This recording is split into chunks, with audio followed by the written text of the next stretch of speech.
समाज मनोविज्ञान की इस क्लास में आप सभी का एक बार फिर से स्वागत है। और आज की वीडियो में हम बात करेंगे समाज मनोविज्ञान के कार्यक्षेत्र की, स्कोप ऑफ सोशल साइकोलॉजी।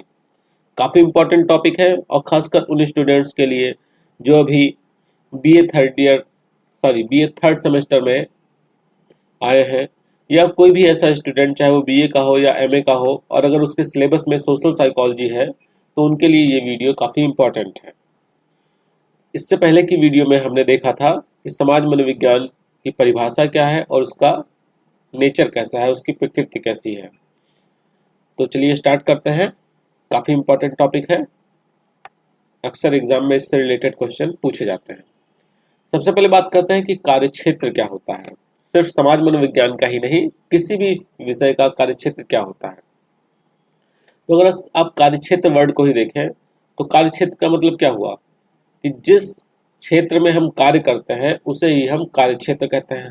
अब समाज मनोविज्ञान की बात हो रही है तो समाज मनोविज्ञान में कौन कार्य करता है? समाज मनोवैज्ञानिक कार्य करते हैं। तो समाज मनोवैज्ञानिक कहाँ पर कार्य करेंगे?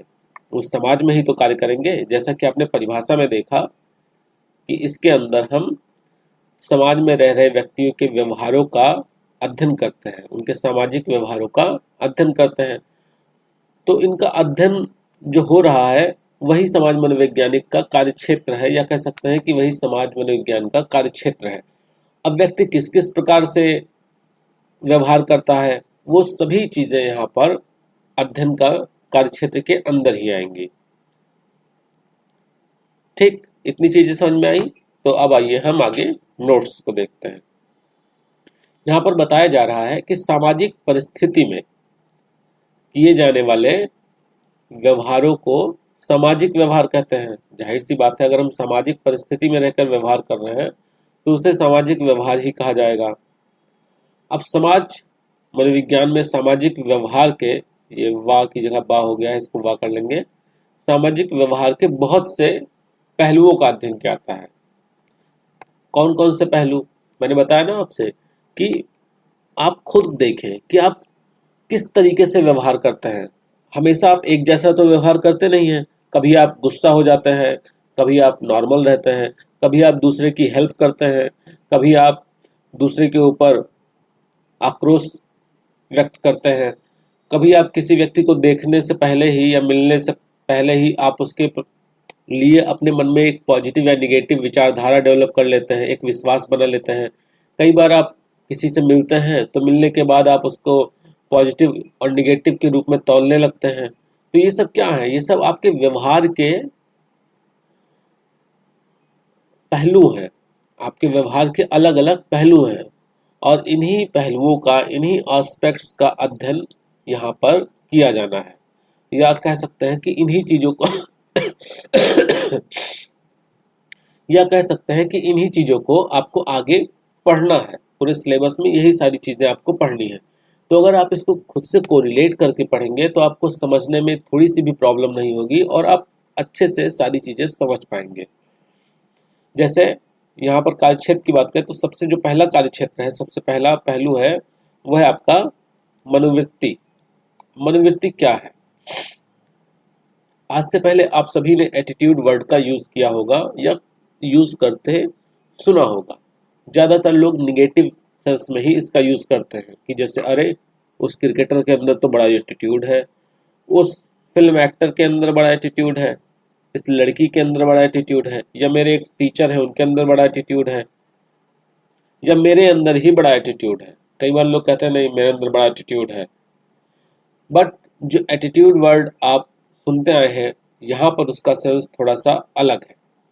यहाँ पर समाज मनोविज्ञान में एटीट्यूड का जो अर्थ होता है वो आपकी मनोदशा से होता है, आपकी मेंटल स्टेज से होता है कि आप किसी व्यक्ति को देखकर, किसी वस्तु को देखकर, किसी समाज के प्रति आप कैसी मनोदशा रखते हैं। उस मनोदशा को ही हम एटीट्यूड या मनोवृत्ति कहते हैं। मतलब जो आपकी किसी व्यक्ति, किसी समाज, किसी संस्था, किसी वस्तु के प्रति जो आपकी मनोदशा है उसे ही हम मनोवृत्ति कहते हैं। और ये पॉजिटिव भी हो सकती है और निगेटिव भी हो सकती है।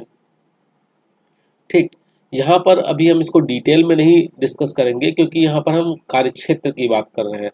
ये जितने भी टॉपिक आपको अभी मिलेंगे, उन सारे टॉपिक को आगे हम डिटेल में डिस्कस करेंगे। अभी सिर्फ कार्यक्षेत्र के पॉइंट ऑफ व्यू से इन चीज़ों को हमें देखना है।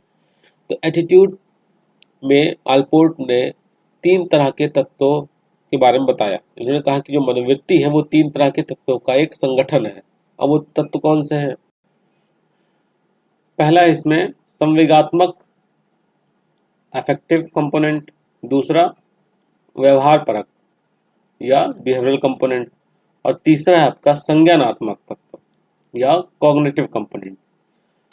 इन तीनों कंपोनेंट को मिलाकर ABC मॉडल भी कहा जाता है। इन्हें ABC ऑफ एटीट्यूड या ABC मॉडल ऑफ एटीट्यूड भी कहा जाता है।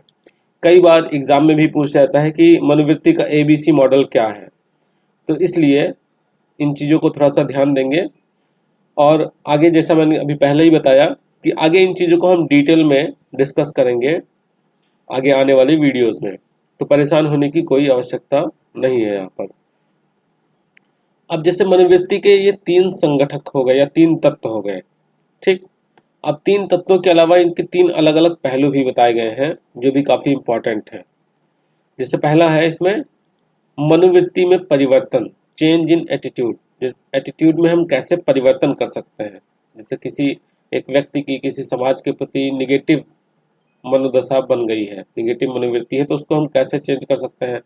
मनोवृत्ति का निर्माण कैसे होता है और हम मनोवृत्ति को माप कैसे सकते हैं। इन सभी चीज़ों के बारे में हम आगे जानेंगे।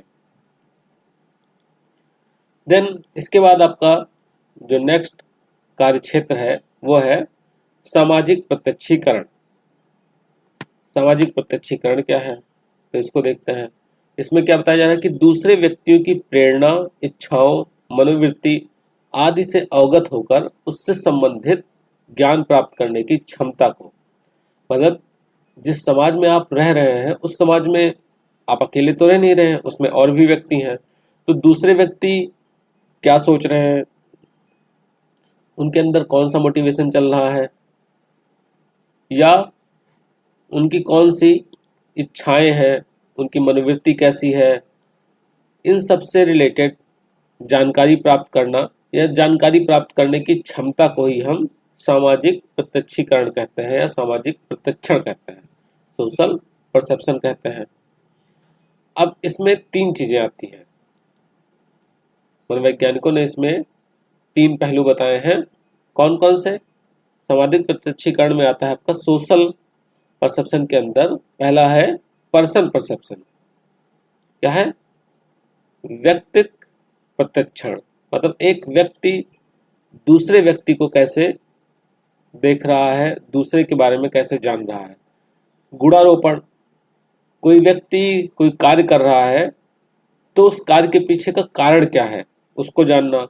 फिर नॉन वर्बल कम्युनिकेशन, अशाब्दिक संचार, जो हम कई बार बिना बोले ही बहुत कुछ कह जाते हैं, उसके बारे में जानना। तो ये सब चीजें भी हम आगे पढ़ेंगे। नेक्स्ट है आपका पूर्वाग्रह या तथा विभेद, प्रेजुडिस एंड डिस्क्रिमिनेशन। पूर्वाग्रह क्या है? तो पूर्वाग्रह जैसे मनोवृत्ति से थोड़ा सा रिलेटेड है। अंतर इतना है कि मनोवृत्ति में जब आप किसी व्यक्ति से मिलते हैं, बातचीत करते हैं, या किसी समाज से मिलते हैं, समाज के बारे में जानते हैं, या आपने उसके बारे में कहीं सुन रखा है, तो उससे क्या होता है, उसके बाद आप पॉजिटिव या निगेटिव एक डिसीजन पे पहुंचते हैं। पूर्वाग्रह में क्या है, हम किसी से मिले ही नहीं, हमने किसी को जाना ही नहीं, और हमने पहले से ही उसके बारे में एक पॉजिटिव या एक निगेटिव, मतलब प्रतिकूल या अनुकूल विचार बना लिए, तो इसे ही पूर्वाग्रह कहा जाता है। विभेद, विभेद की बात करें तो विभेद क्या है? इसमें व्यक्ति दूसरे व्यक्ति या वस्तु के प्रति वैरपूर्ण ढंग से व्यवहार करता है। मतलब जैसे आपने देखा होगा कि कुछ व्यक्ति होते हैं, या आप कॉलेज में देखते होंगे कि एक लड़का है जो बाकी सबसे तो अच्छे से बिहेवियर करता है, बट किसी एक लड़के से वो एकदम बैरपूर्ण तरीके से व्यवहार करता है। तो ये बिहेवियर का एक निगेटिव एस्पेक्ट है, ऋणात्मक व्यवहार है। क्या? विभेद या डिस्क्रिमिनेशन। नेक्स्ट आगे बात करें तो आगे आता है आपका अंतर्वैयक्तिक आकर्षण। अंतर्वैयक्तिक आकर्षण क्या है? तो इसमें बैरोन और बर्न बताते हैं कि अंतर्वैयक्तिक आकर्षण से तात्पर्य किसी दूसरे व्यक्ति को धनात्मक या ऋणात्मक ढंग से मूल्यांकन करने से होता है। हम किसी व्यक्ति को पसंद करते हैं तो किसी से नफरत करते हैं। ये दोनों तरह की मनोवृत्ति को अंतर्वैयक्तिक आकर्षण में हम रखते हैं। मतलब अंतर्वैयक्तिक, यहाँ पर जैसे मनोवृत्ति में क्या था, वस्तु समाज सब आ रहे थे, लेकिन यहाँ पर क्या आ रहा है, यहाँ पर सिर्फ व्यक्ति आ रहे हैं। अंतर्वैयक्तिक मतलब एक व्यक्ति का दूसरे व्यक्ति से ही, बाकी सारी चीजें नहीं आ रही हैं। क्योंकि आप कंफ्यूज हो सकते हैं कि नहीं यही सेम चीजें तो मनोवृत्ति में भी बताई गई कि हम उसके प्रति धनात्मक या ऋणात्मक मूल्यांकन करते हैं, बट वहां पर सिर्फ व्यक्ति ही नहीं था, वहां पर व्यक्ति भी था, वस्तु भी था, समाज भी था। यहाँ पर सिर्फ व्यक्तियों की बात की जा रही है। ठीक है। नेक्स्ट है आपका जनमत तथा प्रचार। आजकल बहुत इंपॉर्टेंट टॉपिक है जनमत तथा प्रचार, क्योंकि जनमत क्या होता है? जनता का मत।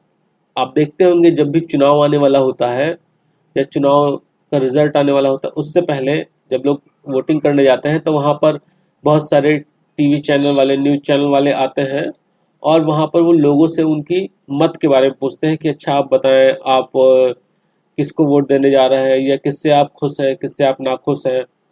और उसके आधार पर वो जनता का मत प्राप्त करते हैं और फिर अपना ओपिनियन पोल या एग्जिट पोल के बारे में बताते हैं।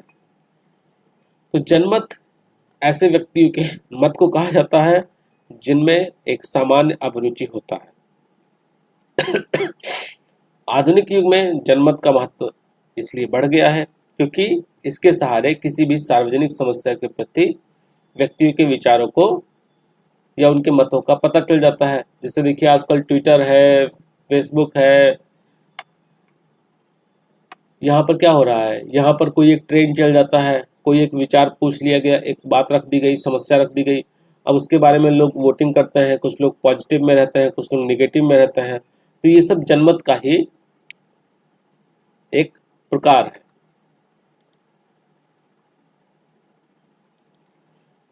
बात करें प्रचार की, तो प्रचार का यूज कब क्या आता है?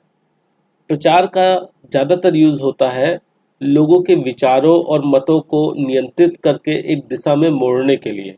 जैसे आप देखें कि टीवी पर बहुत सारे प्रचार आते हैं। कोई ऐसा ऐड जो आपको नहीं पसंद है, कोई प्रोडक्ट आपको नहीं पसंद है, लेकिन जब वो ऐड बार बार बार बार बार बार दिखाया जाता है या उस ऐड का जो एडवर्टीजमेंट है वो आपका कोई फेवरेट एक्टर कर रहा है या आपका कोई फेवरेट क्रिकेटर कर रहा है या जिसे भी आप पसंद करते हैं वो पर्सन उस प्रोडक्ट का ऐड कर रहा है, तो धीरे धीरे आपकी जो मनोवृत्ति रहती है, धीरे धीरे जो आपका विचार रहता है उस प्रोडक्ट के प्रति वो बदल जाता है, निगेटिव से पॉजिटिव की तरफ आता है। तो यही काम होता है प्रचार का। देखिए चुनाव आने से पहले भी बहुत सारे प्रचार होते हैं। तो प्रचार करके लोग क्या करते हैं? प्रचार करके लोग, जो पार्टीज होती हैं वो लोगों का मत बदलती हैं, लोगों के विचारों को बदलती हैं कि वो उनके फेवर में आ जाए। तो यही काम यहाँ पर प्रचार का होता है। नेतृत्व की बात करें, लीडरशिप, तो नेतृत्व एक ऐसी प्रक्रिया होती है जिसमें किसी संगठित समूह की क्रियाओं को किसी निश्चित लक्ष्य की प्राप्ति की दिशा में उन्मुख कराया जाता है। मतलब यहाँ पर मान लीजिए एक ग्रुप है, एक ऑर्गेनाइज ग्रुप है और उस ग्रुप का एक निश्चित लक्ष्य है। तो नेतृत्व क्या करता है? उस ग्रुप के जो लक्ष्य है उसकी प्राप्ति के लिए लोगों को उन्मुख कराता है और इसमें फिर जिस व्यक्ति का प्रभाव समूह पर सबसे ज़्यादा होता है उसे ही हम लीडर मान लेते हैं।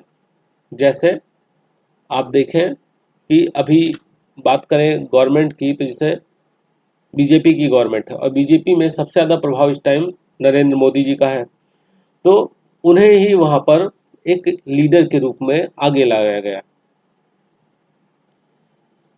नेक्स्ट आता है आपका सामाजिक प्रभाव। सामाजिक प्रभाव क्या है? सामाजिक प्रभाव या सोशल इन्फ्लुएंस भी समाज मनोविज्ञान के महत्वपूर्ण कार्यक्षेत्रों में से एक है। अब इसमें होता क्या है, तो यह एक ऐसी प्रक्रिया है जिसमें एक व्यक्ति के व्यवहारों, भावनाओं एवं मनोवृत्तियों में परिवर्तन दूसरे व्यक्तियों के द्वारा कुछ कहने या करने के फलस्वरूप होता है। जिससे आपने देखा होगा कि कई बार आपसे कोई डायरेक्ट नहीं कुछ कह रहा है, लेकिन आप देख रहे हैं किसी को कुछ करते हुए। समाज में मान लो आपका पड़ोसी है, वो साफ सफाई रख रहा है, और या आपका क्लासमेट है, वो अच्छे से पढ़ाई कर रहा है, अच्छे से सारे काम कर रहा है, क्लास में भी अच्छा परफॉर्मेंस करता है, तो आपको उसको देखकर ही कई बार अंदर से ये मोटिवेशन आता है कि नहीं, मुझे भी ये चीज़ करनी चाहिए। तो ये क्या है, ये एक टाइप का सामाजिक प्रभाव है। ठीक। अब सामाजिक प्रभाव छिपा हुआ चेतन या अचेतन या औपचारिक और अनौपचारिक कुछ भी हो सकता है। मतलब कई बार ये सामने से व्यक्ति आपको बोल भी सकता है, कई बार बिना बोले ही उसका प्रभाव आपके ऊपर पड़ जाता है। इसमें मुख्य रूप से 3 चीजें आती हैं जो हम आगे डिस्कस करेंगे: समरूपता, कन्फर्मिटी, अनुपालन, कॉम्प्लियंस, और आज्ञाकारिता, ओबीडियंस।